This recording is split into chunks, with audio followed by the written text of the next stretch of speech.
Kathamritam Tapta Jivanam Kavibhiriritam Kalmashapaham Sravanamangalam Srimadaatatam Bhuvi Grananti Ye Bhurida Jana.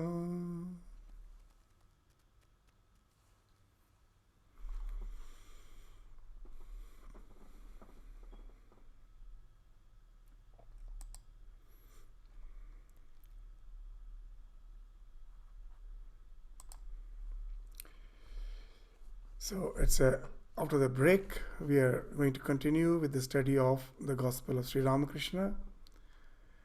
As you may remember that the chapter which we were studying is the Master and Vijay Goswami. So we already have studied quite a bit of that chapter. So we will continue from the section where we have just ended in the last class. So we find that the Master is conversing with Vijay Goswami and finding that Vijay Goswami is involved in various worldly duties, though it was the work of preaching. But for Sri Ramakrishna, it was a bit superficial. As we will find in the life of Sri Ramakrishna again and again, that he could as if scan the inner being of a person, and he could see what his traits are, what our inclinations are, what is lying dormant and just ready to find expression with a little help from outside. So that Sri Ramakrishna could understand. And he found that Vijay Goswami had the potentiality to attain very high states of spiritual illumination. And that's why we will find the way Sri Ramakrishna is inspiring him, motivating him. We will find that he's asking him to dive deep, not just to be satisfied with the superficial layers of the so-called spiritual journey. In spiritual life, this is something which we all should remember. As Swami Vivekananda used to say, that it is good to be born in a church, but it is horrible to die there. Most of us, in the name of spirituality, just remain satisfied with certain do's and don'ts, with certain commitments, obligations. And we find that they, to a certain extent, do bring peace in our life, integrity in our life, and we are satisfied. We think that's the be-all and end-all of spirituality. But it is just the starting point. All those do's and don'ts are like the hedge. When a small sapling is yet to grow, it needs some fencing. Otherwise, the cattle may come and destroy the plant. So it needs some fencing. But when the plant has grown, it has become a very, very huge tree with stout branches, a very strong trunk. Then the fencing is no more required. If the fencing is still more required, it speaks of the fact that the sapling hasn't grown. So that's why Swamiji is saying it is good to be born in a church. It is good to be quite engaged with the so-called the rituals, the so-called prayers, rituals, the congregations. All this do help. But we have to outgrow them. We have to grow in spirituality.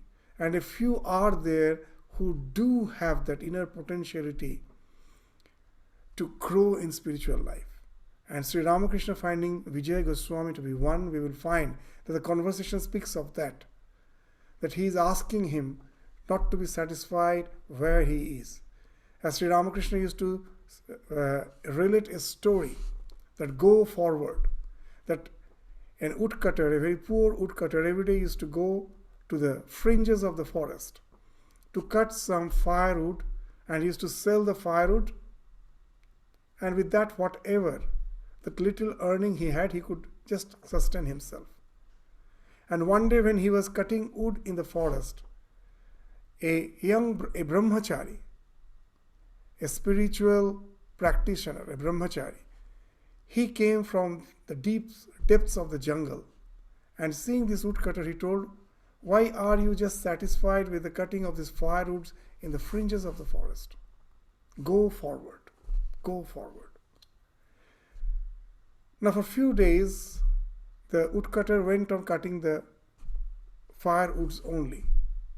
And suddenly the thought came one day that why the brahmachari asked me to go forward. Let me see, let me try to go a bit deep into the forest. He went a bit deep into the forest, and he was amazed. He never knew, he found that actually the forest is of sandalwood. Only the fringes of the forest have all those firewoods, but a bit inside it's all plantation of firewood, of sandalwood. And you know very well that the sandalwood is very, very expensive, very costly. So now by selling the sandalwood, he became rich. And now he was satisfied. But after a few years, he thought, the brahmachari never told me just to go forward and find the sandalwood and stop. He simply told, go forward. So now again he thought, let me go still inside.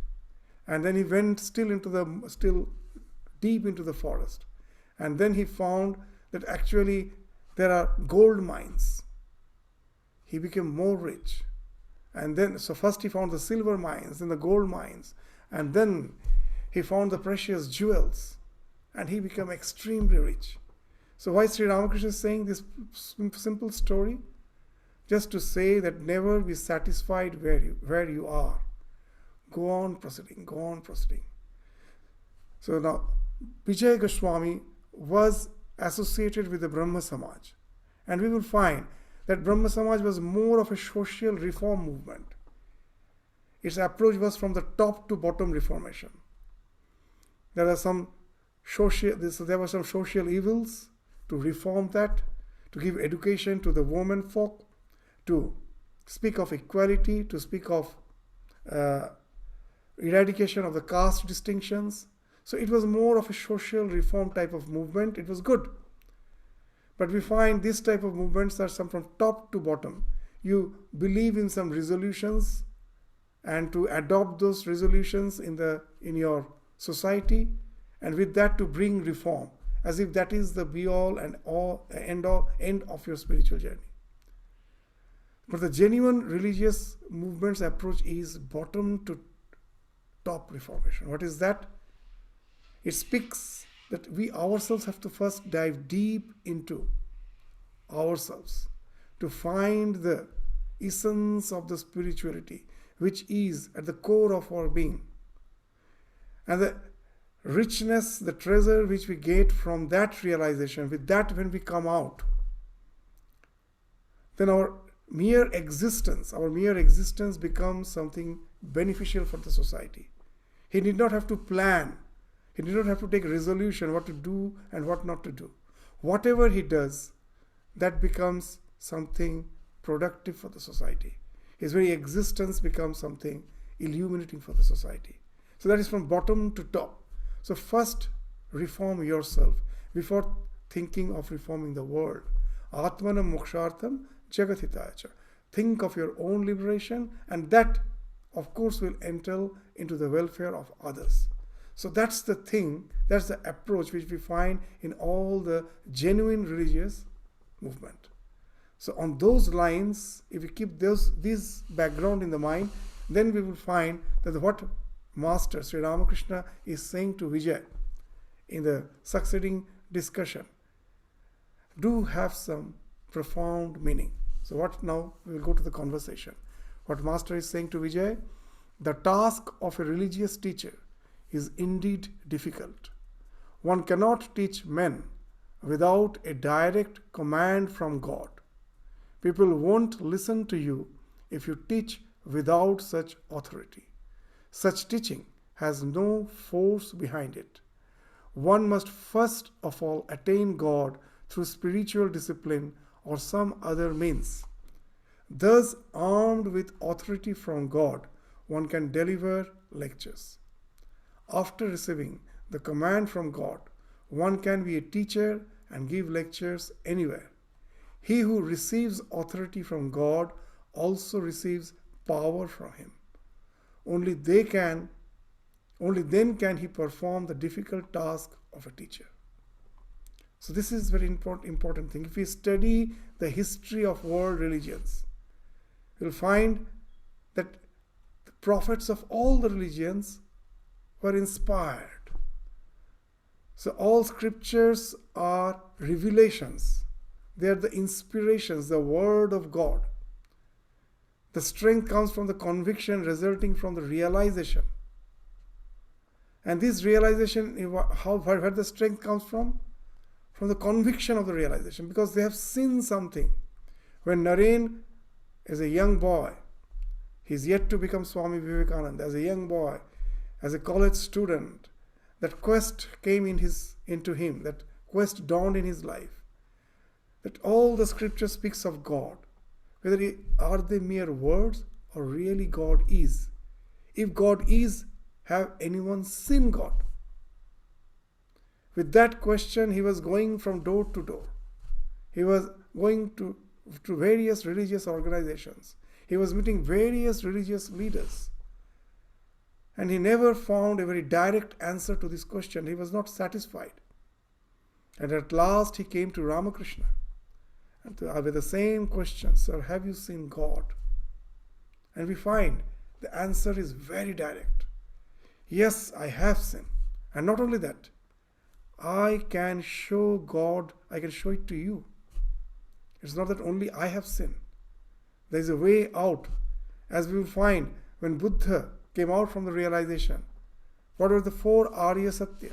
The first is, there is dukkha. There is dissatisfaction in the world. And the cause of it, that is tanha, our tremendous, this insatiable thirst to cling to the flow. The world is a flow. To cling to the impermanent pleasures of life. That's the cause of all our dissatisfaction. And the third truth is something, what he's saying? But there is a way out. It's not that we have to simply be just mourning, suffering in that condition, it being a fact of life. There's a way out. And I can show it to you. It's the same thing Ramakrishna is saying, that I have seen God and I can show it to you. So we will find the realization of all the mystics in the history of world religions. There's something common in the realization of the mystics. What they realize is something ineffable, and at the same time it is noetic. What they have realized is ineffable. It is very difficult to describe, because he has went to a domain of realization which is beyond mind and speech. In the words of Sri Ramakrishna, in a very wonderful way, he could describe this fact, that ineffable. Does it mean that he hasn't realized anything? No, he has realized. It is something which is experienceable, but at the same time, it is not something which can be communicated. It is not describable, but it is experienceable. And then Sri Ramakrishna, in his own unique way, just to give us an idea that what that ineffability means, he is saying it is just like testing the clarified butter. When you test it, you know it has a test. But can you explain it? It's very difficult. It's not possible. So how is the test of clarified butter? The one who has eaten, he only knows. Kamon ghee na jamon ghee. So when it is being mentioned that the mystic's realization is something ineffable, it doesn't mean that they have went into a state of swoon or unconsciousness, realizing nothing. No, they have realized something. They have realized the essence of beyond the entire existence, the conscious principle behind which is lying behind this world of duality. So they are very convinced about it. So though they cannot describe it, they know they have realized something, and that's why it is ineffable, but at the same time it is noetic. They know. And that gives them the conviction, strong conviction. Even if the entire world persecutes them, we will find they never deviate from what they have spoken of. Because that they have realized. How they can deny it? No one can deny the realization. Till we have seen the ocean. We have read about the ocean in the geography book as a child. Someone may come and may be able to convince me that there is nothing called ocean.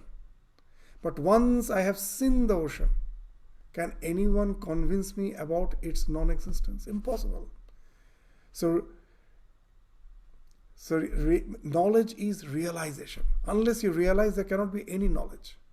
Conceptual knowledge is no knowledge at all. The knowledge has to be something which speaks of realization. However, I may try to explain one who have not tasted mango.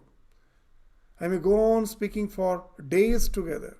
I may write volumes of book on the taste of mango.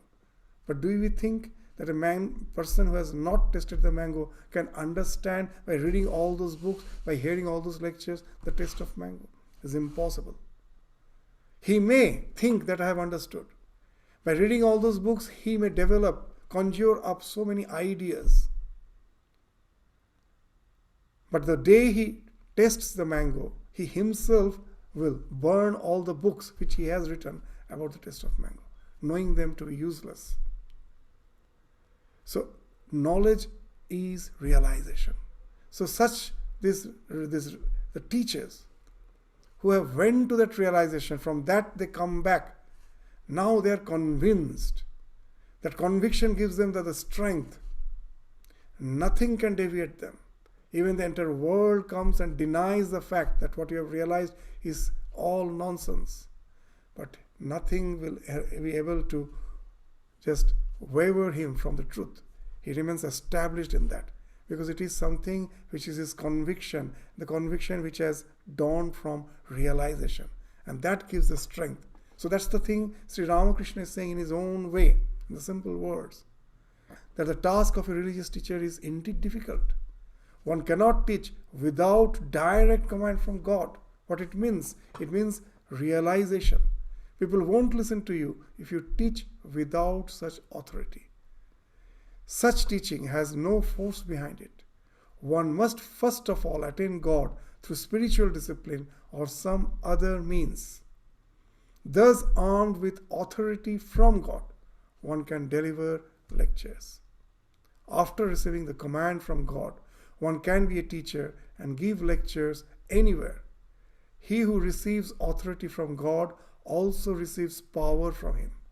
Only then he can perform the difficult task of a teacher. So then Sri Ramakrishna, in his own unique manner, is giving some example. What he's saying, an insignificant tenant was once engaged in a lawsuit with a big landlord. People realized that there was a powerful man behind the tenant. Perhaps another big landlord was directing the case from behind. Man is an insignificant creature. He cannot fulfill the difficult task of a teacher without receiving power direct from God. So when Sri Ramakrishna is speaking these words, actually he is speaking from his own realization. He himself is the best example. He himself, in spite of the fact that he was almost an illiterate person, and in his time we find that he could influence the academicians, the intellectuals of his times with his wisdom. From where he got that wisdom? From within, from his realization. It was not the mere words which he read from the books. It was not a mere academic knowledge. It was from the depth of his realization that he was speaking and the world was bound to listen. So that's the thing he's saying, that an insignificant tenant was once engaged in a lawsuit with a big landlord. That itself shows that there must be some strong person behind him. Otherwise, how can he be engaged in a lawsuit with a big landlord? So a man of realization is like that insignificant tenant. He may be illiterate, But when he goes deep into the realization and comes back, he has the authority of the divine. So he may outwardly look insignificant, but he can even engage in conversation with the so-called highly intellectuals, academicians. They all will appear insignificant in front of him. We find in the life of Ramakrishna. Ramakrishna used to say, you know how all the so-called academicians are? They're like a shallow pond, very shallow pond.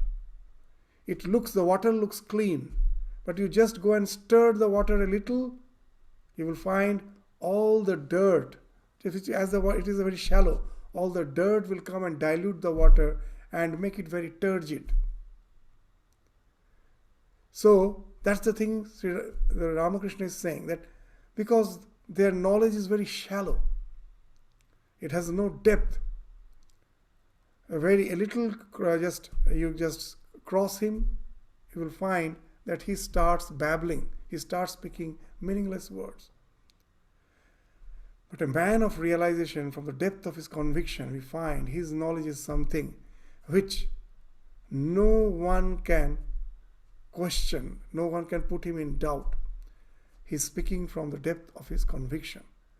So Vijay, don't the teachings of Brahma Samaj bring men's salvation? So Vijay, being a teacher of the Brahma Samaj, after hearing that unless you have realized God, your teaching will be of no avail. He himself being a teacher of Brahma Samaj, naturally that question comes. Don't the teachings of Brahma Samaj bring men salvation? The Master, how is it ever possible for one man to liberate another from the bondage of the world? God alone, the creator of this world bewitching Maya, can save men from Maya. There is no other refuge but that great teacher, Satchidananda. How is it ever possible for men who have not realized God or received his command, or who are not strengthened with divine strength, to save others from the prison house of the world? From the prison house of the world. This word, the prison house, reminds me of a very wonderful anecdote, a parable of Plato. The anecdote of 5 cavemen. Many of you may have heard, many of you may know, that the 5 cavemen were enchained inside a cave in such a way that they were facing the cave wall. They were just sitting opposite the exit of the cave, the entry of the cave. They were just sitting opposite to it, and they were facing the cave wall. And just by the side of the cave, there was a road. There was a road. On the other side of the road, on the opposite side of the cave, on the other side of the road, always some fire was burning. If there was some fire, it was always lit, it was burning. So what happened, that anyone, when they were passing through the road, as the fire was burning on the other side of the road, their shadows will fall on the wall of the cave. The shadows will fall on the wall of the cave. Now, all these 5 cavemen were enchained in such a way that they could only see the wall. They could never turn around to see what's going on outside. So what they could see? Only the shadows. And they could hear the noise. All the horse carriage used to go, because that was the road from the village to the marketplace. So in the daytime, so many horse carriage will go. People will just travel through that road, conversing, making noise. So there's all those sounds, all those noise they could hear, and they could see their shadow on the wall of the cave. And as from the very inception of their life, from the very beginning, from the time from when they had knowledge, they were aware of this world, they saw only that. So for these 5 cavemen, that was the reality. The moving shadows and the noise. They thought that alone is real, because they have seen nothing. Now, of those 5 cavemen, one day, one of the cavemen, he was released. His chain was, he was released from the bondage of this chain, and he was allowed to come out of the cave. he came out and he was amazed. He saw the world, the illumined world, the sky, the sun, the trees, the entire landscape. He was extremely elated. He was running in joy. He was running around the outside the cave. He went quite long distance, and then he thought, I have to let this other 4 cavemen know that what we thought to be our only world is nothing but a shadow. The real world is something behind, is beyond that. So he came back and he started relating what he has seen. The other 4 cavemen thought that he must have gone mad. He must have gone mad. So, why first they will think that he has gone mad? Because for them that's the only reality. What he is saying, they have never realized. They cannot relate to those words. So they think that he has gone mad. So what's the way out? It's not just relating those words.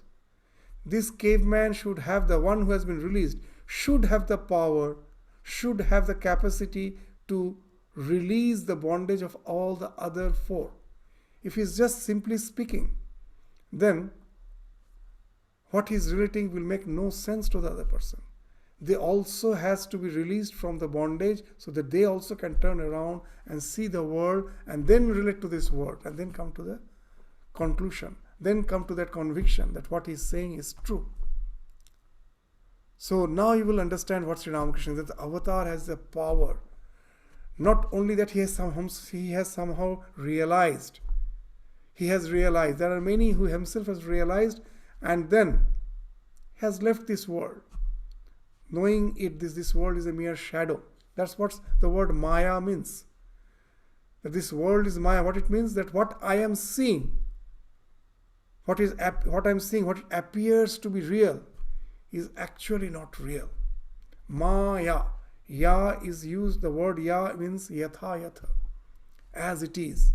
Ma is used in the sense of negation, that what you are seeing and thinking is as it is. It's not so. It is something like superimposition, like a shadow. The reality is something behind it. It is just a projection, just a shadow. It's a Maya. So unless we are removed from that bondage, someone should have the capacity just to liberate us. We can never relate just to the words of the scripture and understand what it is saying. So that's why now I will understand. When Vijay is saying, don't the teachings of the Brahma Samaj bring men salvation? How can it? How is it possible for a man to liberate another from the bondage of the world? God alone, the creator of this world, of this world bewitching Maya, can save men from Maya. He has the power to remove the bondage. There is no other refuge but the great teacher Satchidananda. How is it ever possible for men who have not realized God or received His command and who are not strengthened with the divine strength to save others from the prison house of the world? So that's the thing which Sri Ramakrishna is relating. We'll find that Swami Vivekananda himself experienced that how Sri Ramakrishna has the power to simply liberate a person, can help him, can change his mind.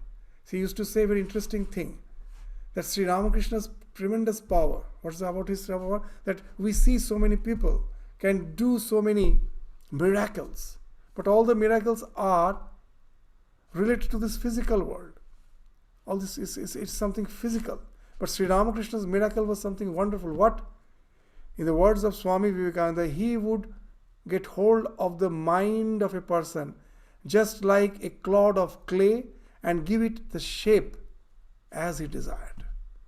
He used to say that this, in Bengali, in his words are, Dakshineshwarer Gora Rai Shop Korte Pare.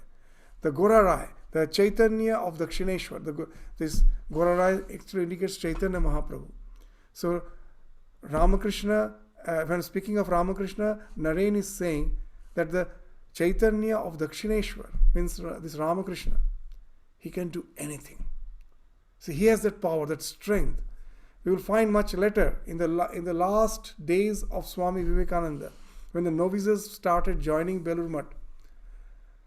One day Swami Vivekananda asked them this question: do you know who is an avatar? Who is a divine incarnation? So all these novices were silent. They didn't know what to reply.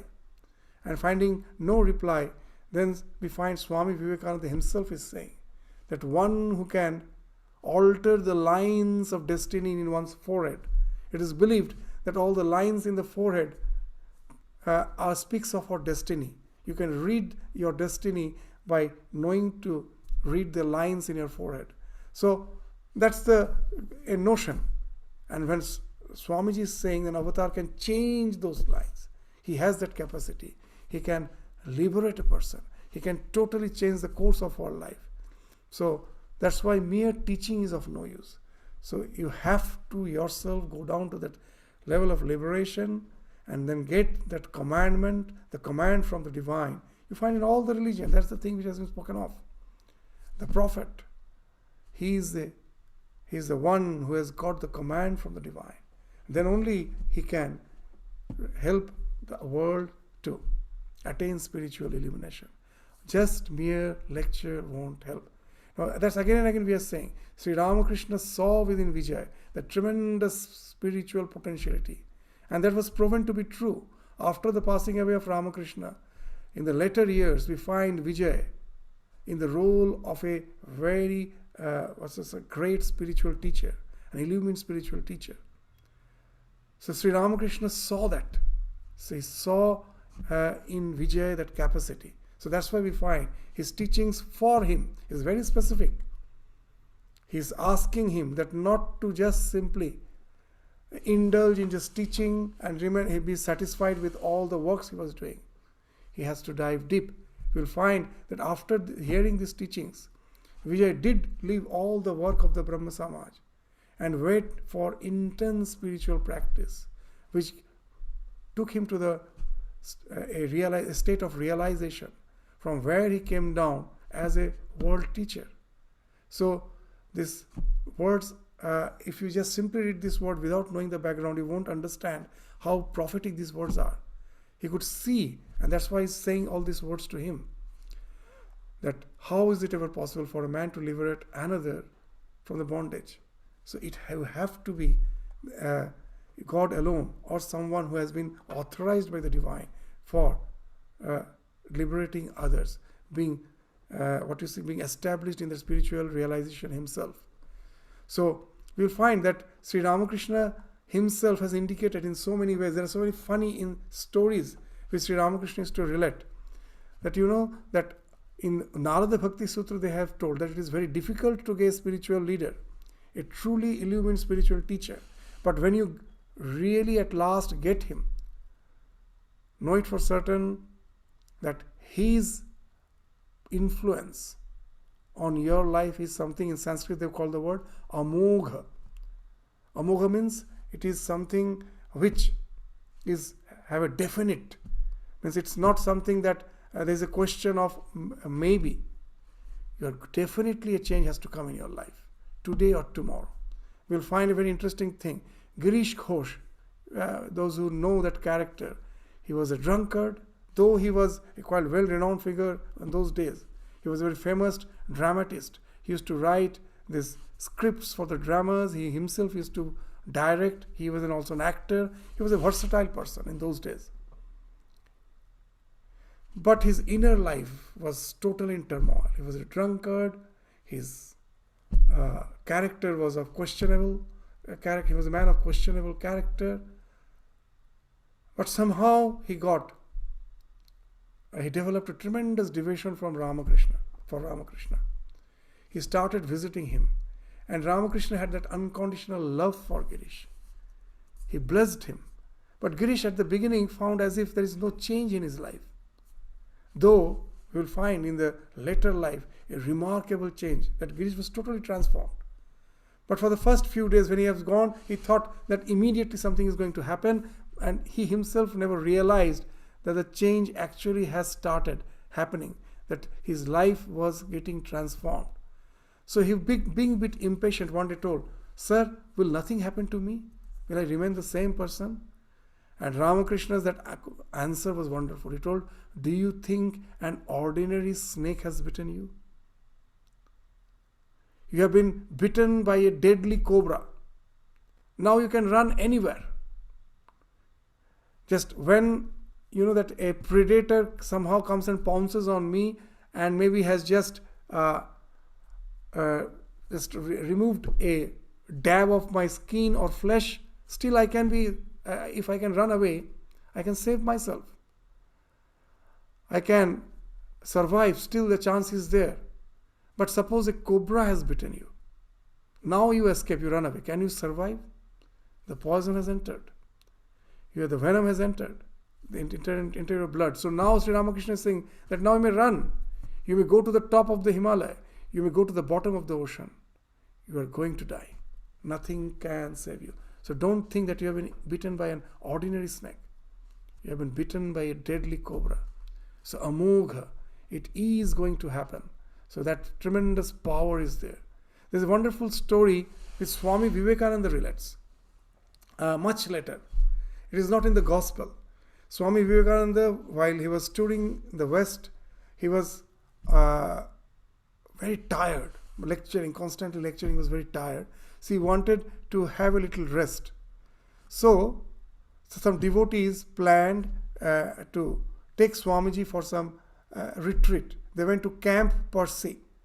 And Swamiji was camping there for about more than a week. For about 12 days he was there. And he was a bit relaxed when he was there. So one day, after his morning breakfast, there was some informal gathering. Those all others who were with him, they all came, just sat near him, and some informal conversation was going on. And then Swamiji told, reminisced, a parable of Ramakrishna, which is not in the gospel. It is very interesting. He told, how this all the spiritually illumined soul, the one who is ordained by the divine authority to really bring transformation in others' life. How they are? Sri Ramakrishna used to say that they are like a witch who is to stay just by the side of a reservoir deep in the forest. There was a reservoir deep in the forest, and a witch used to stay on its bank. Now, if some villager used to come to have a dip in that reservoir, sometimes from the village they used to come there. And now if the witch was hungry, she will just simply devour that person. But if she was not hungry, she would do a very interesting thing. What she will do? She will tie one of her hairs unnoticingly. The person won't notice. Somehow the witch will manage to tie one of her hairs on the toe, one of the toe of that person. Now that hair of the witch had a wonderful characteristic. What that?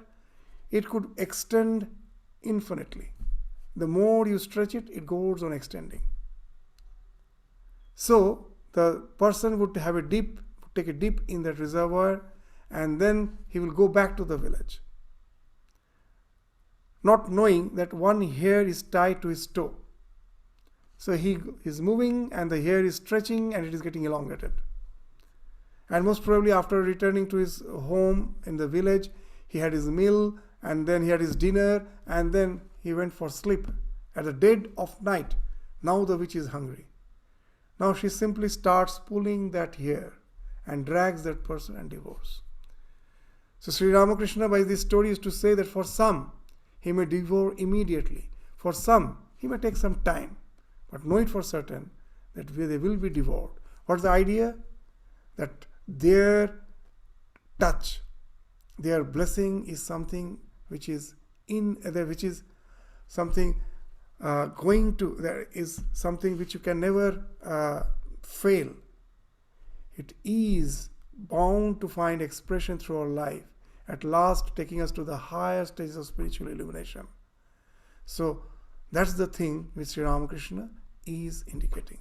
So one day, as I was passing the Panchavati on my way to the pine grove, I heard a bullfrog croaking. I thought it must have been seized by a snake. After some time, as I was coming back, I could still hear its terrified croaking. I looked to see what was the matter and found that a water snake had seized it. The snake could neither swallow it nor give it up.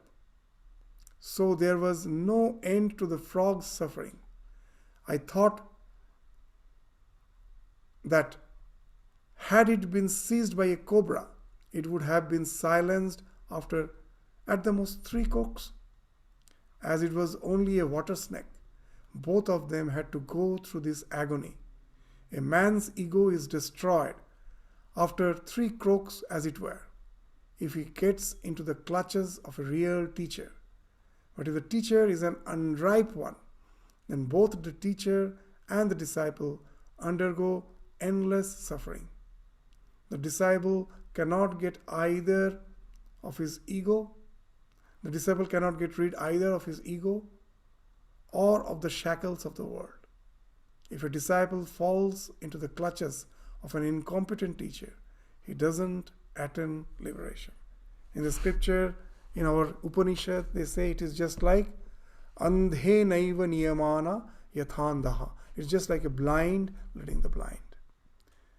So we find that why Sri Ramakrishna is so explicitly speaking all those things to Vijay, his later life will show. That at that time he was quite satisfied with his job as a teacher, as an acharya of the Brahmo Samaj. He was not aware of the tremendous potentiality he had for evolving into a spiritual giant. Sri Ramakrishna saw that, and that's what he's indicating. That don't be satisfied that at present your condition is just like a water snake. You think with your teachings you are going to do good to the world. Nothing is going to happen. It will entail in your suffering, and the persons to whom you teach, they also won't be transformed. They also continue with the suffering, and you too suffer. First transform yourself. First dive deep within. Go to the realization, and that from the bottom let the reformation come. From bottom to top, not just from top to bottom. So that's the thing with Sri Ramakrishna, through various parables, anecdotes, is trying to bring into the awareness of Vijay Goswami. So ego alone is the cause of bondage. Vijay, sir, why are we bound like this? Why don't we see God? Master, Maya is nothing but the egotism of the embodied soul. This egotism has covered everything like a well. All troubles come to an end when the ego dies. So what actually is this ego which Sri Ramakrishna is speaking of? So our scriptures say that when the conscious principle gets reflected in the body-mind complex, that reflection is the ego. Just like there's one sun, and in the ocean there are millions of waves, thousands of waves. That one sun gets reflected in each and every wave. And now if you look at the waves, the one sun appears as many, as reflection in the waves. Each and every wave has the reflection of the sun. So this reflection is the ego. It creates this divisiveness, that the one appears as many. And when we are identified with the body-mind complex, the conscious principle gets identified with the body-mind complex, that entails in our bondage. There's a story of the legendary character Narcissus that speaks that what has entailed in our bondage. What's the story? That why we have as if drowned in worldliness. That the Narcissus, from that the word narcissistic has come. It's a legendary character, this Greek legend. That Narcissus was a very handsome prince, but he was very much self-possessed by his own beauty. He was not at all bothered about his responsibilities. He was not at all interested in committing into some relationship. He was just a vague person. Always he was busy with himself, a man of self-importance, always thinking of his own beauty. He was very proud. He used to brag his own, as if his own beauty. And as he developed an obsession. He will go to the bank of a reservoir and see his own reflection, and was infatuated by his own beauty. And one day he was so infatuated by his own reflection, he thought the reflection to be real. He jumped to embrace that reflection and drowned and died. So that's the story which we hear about the Narcissus, a legendary character.